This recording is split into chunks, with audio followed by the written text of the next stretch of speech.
Dear students, good morning to all of you. I hope you're all safe. Welcome to our next video. Keep watching this short and sophisticated video till end to gain more knowledge. Let's start the video. ਆਪਾਂ ਕਰ ਰਹੇ ਸੀ Unit 5 business study 2 Chapter 8 Structure of Organization ਜਾਂ ਸੰਗਠਨ ਦਾ ਢਾਂਚਾ.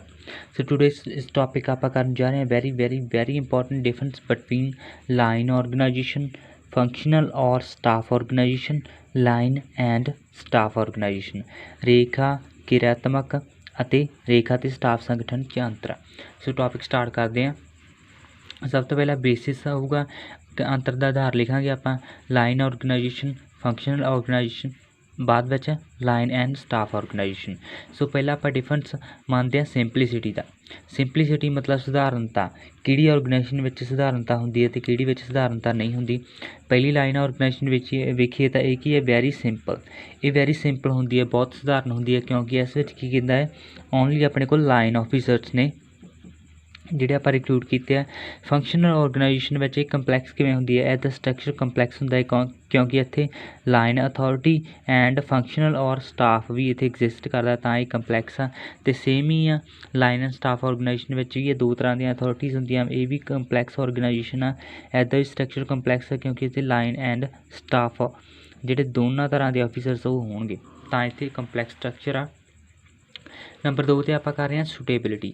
ਵੀ ਜਿਹੜੀ line organisation, ਜਿਹੜੀਆਂ ਤਿੰਨਾਂ ਆਪਾਂ ਔਰਗਨਾਈਜੇਸ਼ਨ ਵਿੱਚ ਡਿਫਰੈਂਸ ਫਾਈਂਡ ਕਰ ਰਹੇ ਹਾਂ, ਤਾਂ ਉਹਨਾਂ ਵਿੱਚੋਂ ਕਿਹੜਾ ਸੁਟੇਬਲ ਕਿਹੜੀ ਔਰਗਨਾਈਜੇਸ਼ਨ ਵਾਸਤੇ ਆ. ਜਿਹੜੀ ਲਾਈਨ ਔਰਗਨਾਈਜੇਸ਼ਨ ਉਹ ਸਮਾਲ ਔਰਗਨਾਈਜੇਸ਼ਨ ਵਾਸਤੇ ਸੁਟੇਬਲ ਆ, ਮਤਲਬ ਉਸੇ ਲਈ ਲਾਹੇਵੰਦ ਹੋਊਗਾ ਜੇ ਸਮਾਲ ਔਰਗਨਾਈਜੇਸ਼ਨ ਵਿੱਚ ਲਾਈਨ ਔਰਗਨਾਈਜੇਸ਼ਨ ਮੇਨਟੇਨ ਕੀਤੀ ਜਾਵੇ, ਕਿਉਂਕਿ ਇੱਥੇ ਕੋਸਟ ਘੱਟ ਆਉਂਦੀ ਹੈ, ਕਿਉਂਕਿ ਆਪਾਂ ਸਿਰਫ ਲਾਈਨ ਆਫਿਸਰਸ ਨੂੰ ਵੀ ਰਿਕਰੂਟ ਕਰਨਾ ਹੈ, ਤਾਂ ਇੱਥੇ ਕੋਸਟ ਘੱਟ ਸਮਾਲ ਔਰਗਨਾਈਜੇਸ਼ਨ ਨੂੰ ਸੂਟੇਬਲ ਰਹੇਗੀ. ਜਿਹੜੀ ਫੰਕਸ਼ਨਲ ਔਰਗਨਾਈਜੇਸ਼ਨ ਉਹ ਲਾਰਜ ਔਰਗਨਾਈਜੇਸ਼ਨ ਨੂੰ ਸਟੇਬਲ ਰਹੇਗੀ, ਕਿਉਂਕਿ ਇੱਥੇ ਆਪਾਂ ਨੂੰ ਸਪੈਸ਼ਲਿਸਟ ਅਤੇ ਐਗਜ਼ੀਕਿਊਟਿਵਸ ਨੂੰ ਭਰਤੀ ਕਰਨਾ ਪੈਣਾ ਹੈ, ਜਿਹੜਾ ਕਿ ਇੱਕ ਕੋਸਟਲੀ ਕੰਮ ਉਹਨਾਂ ਨੂੰ ਤਨਖਾਹ ਦੇਣ ਲਈ, ਤਾਂ ਇਹ ਲਾਰਜ ਔਰਗਨਾਈਜੇਸ਼ਨ ਲਈ ਵਧੀਆ ਰਹਿੰਦਾ ਹੈ. ਅਤੇ ਸੇਮ ਕੀ ਹੈ ਲਾਈਨ ਐਂਡ ਸਟਾਫ ਔਰਗਨਾਈਜੇਸ਼ਨ ਵਿੱਚ, ਇਸ ਨੂੰ ਆਪਾਂ ਮੀਡੀਅਮ ਐਂਡ ਲਾਰਜ ਔਰਗਨਾਈਜੇਸ਼ਨ ਵਿੱਚ ਇਹ ਸਟੇਬਲ ਰਹੇਗਾ. Line and staff organisation medium ਇੱਥੇ ਤਾਂ ਲਿਖਿਆ ਗਿਆ ਹੈ ਵੀ ਇੱਥੇ ਕੰਟਰੋਲ ਹੈ ਸਟਾਫ ਨੂੰ ਭਰਤੀ ਕਰਨ ਵਿੱਚ. ਜਿਹੜੇ ਇੱਥੇ ਲਾਈਨ ਆਫਿਸਰਸ ਤਾਂ ਹੋਣਗੇ ਪਰ ਸਟਾਫ ਆਫਿਸਰਸ ਵੀ ਹੋਣਗੇ ਇੱਥੇ, ਪਰ ਉਹਨਾਂ 'ਤੇ ਕੰਟਰੋਲ ਕੀਤਾ ਜਾ ਸਕਦਾ ਹੈ, ਕਿਉਂਕਿ ਜਿਹੜੇ ਸਟਾਫ ਆਫਿਸਰਸ ਆ ਉਹ ਕਿਹਨਾਂ ਦੇ ਅੰਡਰ ਆ ਰਹੇ ਆ, ਲਾਈਨ ਆਫਿਸਰਸ, ਅਤੇ ਲਾਈਨ ਆਫਿਸਰਸ ਉਹਨਾਂ ਦੀ ਸੰਖਿਆ ਨੂੰ ਕੰਟਰੋਲ ਕਰ ਸਕਦੇ ਨੇ. ਇਸ ਲਈ ਇਹ ਮੀਡੀਅਮ ਅਤੇ ਲਾਰਜ ਔਰਗਨਾਈਜੇਸ਼ਨ ਵੱਲੋਂ ਯੂਜ਼ ਕੀਤੀ ਜਾ ਸਕਦੀ ਹੈ, ਉਹਨਾਂ ਲਈ ਸਟੇਬਲ ਹੈ. ਨੰਬਰ 3 'ਤੇ ਆਪਾਂ ਸਪੈਸ਼ਲਾਈਜੇਸ਼ਨ ਵੇਖਦੇ ਹਾਂ ਵੀ ਕਿਹੜੀ ਔਰਗਨਾਈਜੇਸ਼ਨ ਵਿੱਚ ਸਪੈਸ਼ਲਾਈਜੇਸ਼ਨ ਹੁੰਦੀ ਹੈ, ਕਿਸ ਵਿੱਚ ਵਿਸ਼ੇਸ਼ੀਕਰਨ ਹੁੰਦਾ ਵਾ, ਕਿਸ ਵਿੱਚ ਨੈਗਲੀਜੀਬਲ ਹੁੰਦੀ ਹੈ. ਲਾਈਨ ਔਰਗਨਾਈਜੇਸ਼ਨ ਵੇਖੀਏ ਤਾਂ ਇਸ ਵਿੱਚ ਆਲਮੋਸਟ ਨੈਗਲੀਜੀਬਲ ਆ, ਜਮਾਂ ਹੀ ਵੀ ਮਤਲਬ 0% ਵੀ ਇਸ ਵਿੱਚ ਸਪੈਸ਼ਲਾਈਜੇਸ਼ਨ ਨਹੀਂ ਹੁੰਦੀ, ਕਿਉਂਕਿ ਇੱਥੇ ਆਪਾਂ ਸਟਾਫ ਜਿਹੜਾ ਸਪੈਸ਼ਲ ਸਰਵਿਸਿਜ਼ ਪ੍ਰੋਵਾਈਡ ਕਰਦਾ ਉਹ ਆਪਾਂ ਰਿਕਰੂਟ ਨਹੀਂ ਕੀਤਾ. ਨੰਬਰ 2 'ਤੇ ਹੈ ਕਿ ਫੰਕਸ਼ਨਲ ਔਰਗਨਾਈਜੇਸ਼ਨ ਵਿੱਚ ਇਹਦੇ ਵਿੱਚ ਹਾਈ ਡਿਗਰੀ ਆਫ ਸਪੈਸ਼ਲਾਈਜੇਸ਼ਨ ਹੁੰਦੀ ਹੈ, ਕਿਉਂਕਿ ਆਪਾਂ ਇੱਥੇ ਰਿਕਰੂਟ ਕੀਤੇ ਸਪੈਸ਼ਲਿਸਟ ਕਾਹਦੇ ਵਾਸਤੇ ਕੀਤੇ ਆ, ਸਿਰਫ ਹਾਈ ਆਰਡਰ ਆਫ ਆ ਉਹਨਾਂ ਦੀ ਐਕਸਪਰਟ ਸਰਵਿਸਿਜ਼ ਲੈਣ ਵਾਸਤੇ, ਇਸ ਲਈ ਇੱਥੇ ਸਪੈਸ਼ਲਾਈਜੇਸ਼ਨ ਹੁੰਦੀ ਹੈ.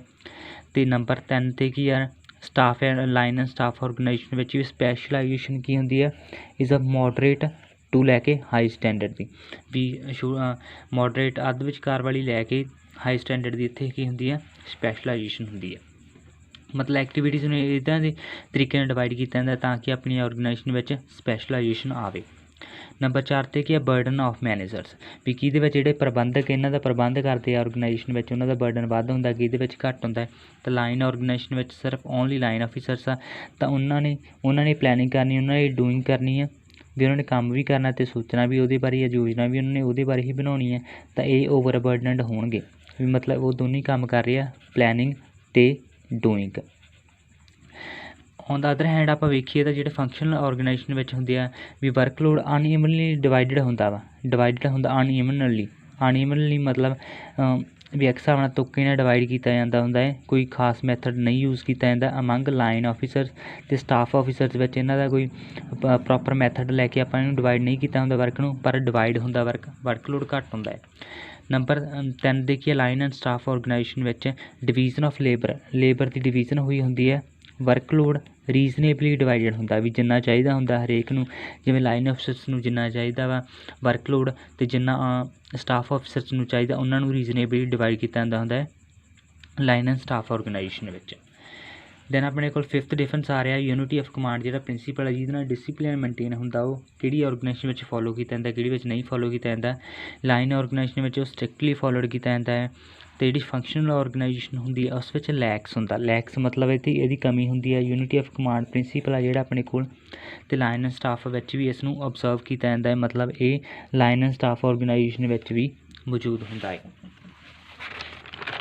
ਦੈਨ 6th ਡਿਫਰੈਂਸ ਆਪਣੇ ਕੋਲ ਆ ਰਿਹਾ ਵਾ ਕੌਨਸਨਟ੍ਰੇਸ਼ਨ ਆਫ ਅਥਾਰਟੀ, ਵੀ ਕਿਹਦੇ ਵਿੱਚ ਕੌਨਸਨਟ੍ਰੇਸ਼ਨ ਹੁੰਦੀ। ਅਥਾਰਟੀ ਮਤਲਬ ਥੋੜ੍ਹੇ ਲੋਕਾਂ ਕੋਲ, ਥੋੜ੍ਹੇ ਆਫਿਸਰਸ ਕੋਲ ਮਤਲਬ ਪਾਵਰ ਹੁੰਦੀ ਹੈ, ਅਥਾਰਟੀ ਹੁੰਦੀ ਹੈ, ਅਤੇ ਕਈਆਂ ਵਿੱਚ ਡੀਸੈਂਟਰਲਾਈਜ਼ ਹੁੰਦੀ ਹੈ, ਮਤਲਬ ਵੰਡੀ ਹੋਈ ਹੁੰਦੀ ਹੈ।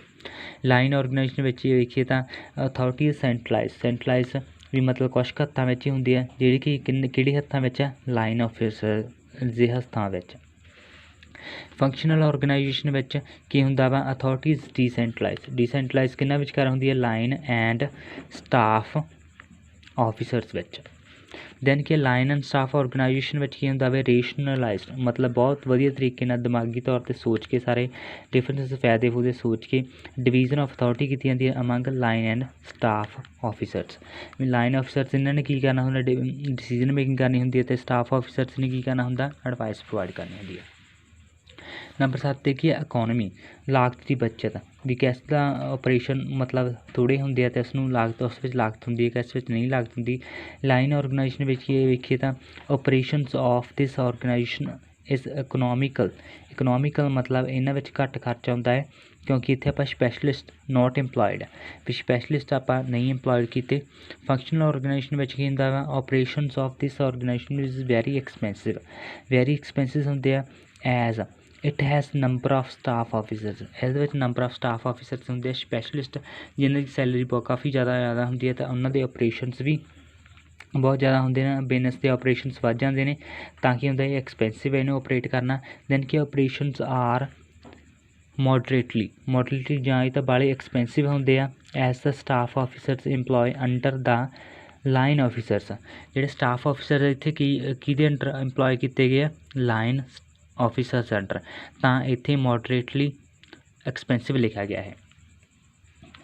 At the and thanks for watching guys, share, comment and like the video, and of course don't forget to subscribe our channel.